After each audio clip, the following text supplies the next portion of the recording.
حضور کریم علیہ الصلوۃ والسلام نے ارشاد فرمایا کہ جس شخص کی 2 بیٹیاں ہیں اس نے ان سے محبت کی، اچھی طرح پرورش کی، پھر ان کا نکاح کرایا، تو مصطفیٰ صلی اللہ علیہ وسلم فرماتے ہیں کہ قیامت کے دن وہ شخص مجھ سے اتنا دور ہوگا جتنی یہ 2 انگلیوں کے درمیان فاصلہ ہے۔ وہ شخص اس شخص کو میرے درمیان اتنا فاصلہ ہوگا جتنا یہ 2 انگلیوں کے درمیان ہے۔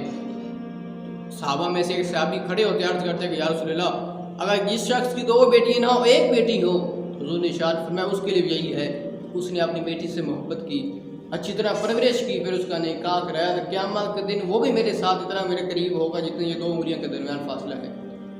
تو بیٹیاں یہ اللہ کی رحمت ہے، ان سے نفرت نہ کریں، ان سے بغض نہ رکھیں۔ جب بیٹی گھر میں پیدا ہوتی ہے تو اللہ کی رحمت لے کر آتی ہے۔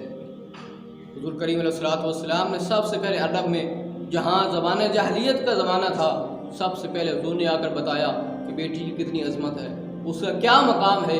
حضور نے ارشاد فرمایا فاطمہ تو بدعۃ منی، میری بیٹی فاطمہ میرے جگر کا ٹکڑا ہے۔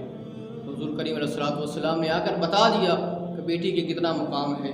تو بیٹیاں یہ اللہ کی رحمت ہے، ان سے مایوس نہ ہو، ان سے نفرت نہ کریں، ان سے بغض نہ رکھیں، بلکہ ان کے ساتھ محبت کریں۔ جب شخص رات کو آدھی رات کو گھر میں آتا ہے تو بیٹے اس کا خیال نہیں رکھتے، وہ سوئے ہوئے ہوتے ہیں، بیٹی اس کا انتظار کر رہی ہوتی ہے، پتہ نہیں کب میرے بابا جان آئیں گے، پتہ نہیں کب گھر میں داخل ہوں گے، کتنی رات ہو گئی ہے۔ تو آپ کا خیال رکھنے کے لیے آپ کی بیٹی آئیں گی۔ دین کی بات پھیلانا صدقہ جاریہ ہے، ثواب کی نیت سے ویڈیو کو شیئر ضرور کیجیے۔ جزاک اللہ۔